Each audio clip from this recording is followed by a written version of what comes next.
자, 국민의힘이 사활을 거는 카드, 바로 단일화입니다. 지금 김대식 의원도 그런 얘기를 했습니다만 어떻게 해서든 간에 단일화를 해야 한다라는 데는 다들 이견이 없을 겁니다.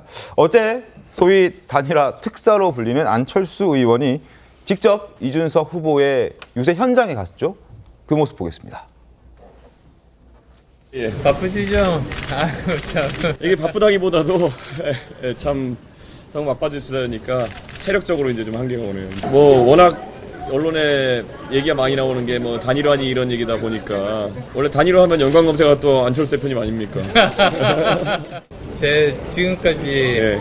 뭐 경험 같은 예. 내용들 예. 좀 진솔하게 예. 솔직하게 조언을 좀 드리고 싶은 예. 부분도 있고 해서 그래서 이렇게 만남을 정했습니다.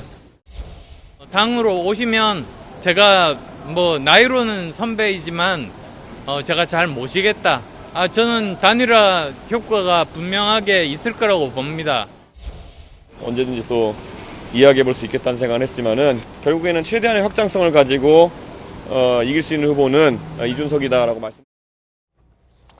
자, 이준석 후보가 먼저 단일화에 대해 물었고 또 안철수 후보가 당에 오시면 잘 모시겠다라고까지 하면서 상당히 노력하는 모습을 보여줬습니다. 최근 안철수 의원의 모습을 보면 꼭 뭐 단일화와 관련된 얘기가 아니더라도 보수 대통합, 그러니까 뭐 한덕수 전 총리를 향해서도 목소리를 내고 한동훈 전 대표를 향해서도 목소리를 내고 상당히 요즘에 동분서주 열심히 활동하는 그런 모습을 좀 보여주고 있다라는 생각이 듭니다. 김상희 평론가님 어떻습니까? 일단은 지금 현재 후보가 되지 않았잖아요. 네. 그래서 이 시점에서는 킹메이커 역할이 가장 돋보이는 역할이겠죠. 그래서 그 킹메이커 역할로 자신의 어떤 역할을 좀 설정을 하고 네.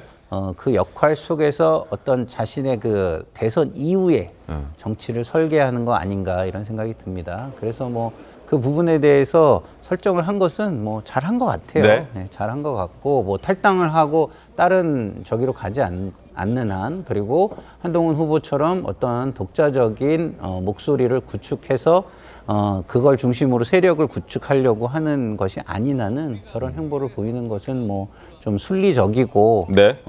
전략적인 것 아닌가 이런 생각이 듭니다.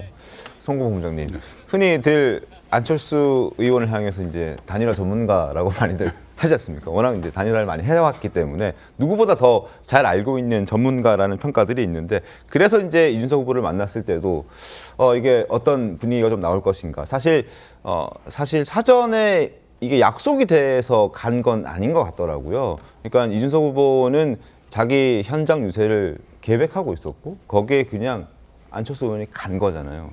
그래서 사실 싫어할 수도 있다라는 그런 전망도 있었는데 분위기는 나쁘지 않았던 것 같아요. 분위기는 나쁠 수가 없죠. 뭐 그 언론사 카메라도 있고 하는 상황이어서.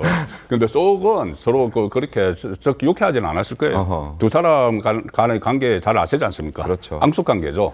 최근에 좀 풀린 듯해 보이긴 네, 최근에 좀 합니다만. 풀린 듯 하지만 그래도 그때 너무 심하게 그 갈등을 빚었어요. 네. 심지어 이준석 후보가 욕설을 해서 뭐 징계도 받고 이런 일도 있었고 여러 가지 일이 있었고 또 특히 안철수 후보 지금 말씀하신 대로 이 단일화를 3번을 했는데 3번 전부 다 본인이 양보했어요. 네. 그때 박원순 그 전 시장 때부터 해서 맞습니다. 문재인 전 대통령, 윤석열 전 대통령까지 네. 한 이런 입장이고 또 경선에서 탈락을 한 다른 후보들이 거의 지금 홍준표 전 시장처럼 선거를 외면을 하는 아니면 소극적으로 참여를 하는 이런 상황인데 본인이 굉장히 적극적으로 하면서 또 특히 과거의 그런 그 어떤 앙금들을 다 잊고 네. 이준석 후보에게 달려가서 아마 예정에 미리 그 약속을 안 잡았던 것 같아요.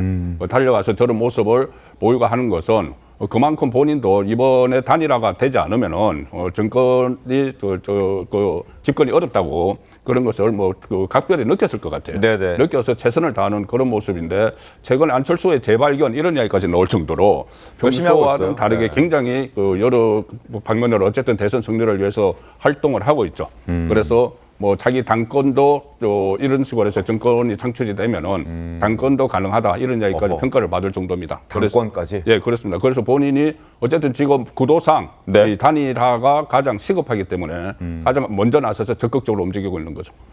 알겠습니다. 그리고 안철수 의원뿐만이 아니죠. 김용태 비대위원장과 나경원 의원 또한 어제 조선일보 행사에서 이준석 후보와 만나서 또 셀카를 함께 찍는 모습도 포착이 됐습니다. 바로 저 모습입니다.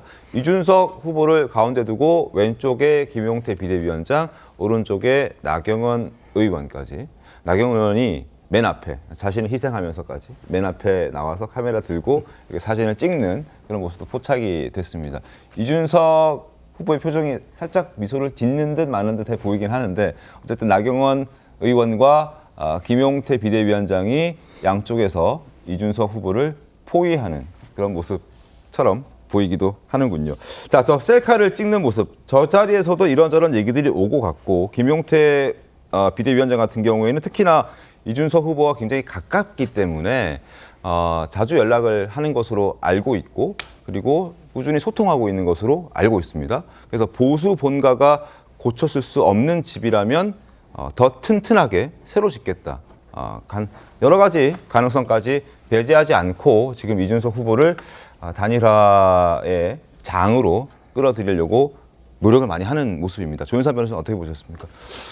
일단 이준석 후보 입장에서는 나쁘지 않은 분위기 같아요. 지금 뭐 국민의힘의 유력한 정치인들이 다 이준석 후보만 바라보고 있지 않겠습니까? 네네. 안철수 의원이라든가 나경원 의원이라든가 뭐 김용태 비대위원장과 직접 찾아와서 사실상 삼고 초려하듯이 그러는 모습 자체가 어떻게 보면 이준석 후보 입장에서는 본인의 선거운동을 도와주고 있다는 생각이 들 수도 있을 것 같아요. 그런데 이것은 너무나 지나친 짝사랑이 아닌가라는 생각이 듭니다. 네.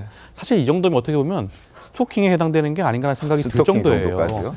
지금 이준석 후보 입장에서는 몇 번이나 단일화를 하지 않겠다는 입장을 밝혔지 않겠습니까? 네네. 그리고 지금 정상적으로 대선 레이스를 좀 완주를 할 목표를 가지고 있어요. 그리고 여러 가지 여론조사를 살펴보게 되면 구태여 지금 상황에서 본인이 단일화를 할 실익도 없어 보입니다. 물론 네. 뭐 제가 정확한 수치를 말씀드린 건 아니지만 만약에 단일화를 통해서 이재명 후보를 압도적으로 능가한다라든가 이길 수 있는 그러한 전개가 된다면 단일화를 할 가능성도 있겠죠. 그렇지만 그렇지 않은 게 현재로서 현실이지 않겠습니까? 그런 측면 살펴보게 된다면 지금 국민의힘이 이렇게까지 노력을 기울이는 것은 물론 국민의힘 입장에서는 단일화가 아니라고 한다면 이번 대선 전략상 큰 뭐 위기에 처할 수 있기 때문인 것을 이해는 하지만 네. 이준석 후보 입장에서는 그것을 받아들일 가능성 거의 없지 않을까라는 생각이 드는 측면에서는 괜히 좀 헛심을 쓰는 게 아닌가라는 생각이 듭니다. 알겠습니다. 김문수 후보 역시 이렇게 주장하고 있습니다. 이준석 후보와 단일화에 사실 모든 걸 건 그런 상황인데 후보직 빼고 다 내줄 수 있다. 모든 걸 바치겠다. 김문수 후보와 김재원 비서실장의 목소리 한번 들어보겠습니다. 저는 이재명 후보를 이길 수 있는 방법이라면 모든 것을 다 함께 하고 또 모든 것을 다 바쳐서라도 반드시 필승하도록 하겠습니다. 대통령 후보직은 지금 바꿀 수가 없으니까 대통령 후보직을 내줄 수는 없지만 그 나머지는 모든 것을 다 내줄 수 있는 그런 입장에서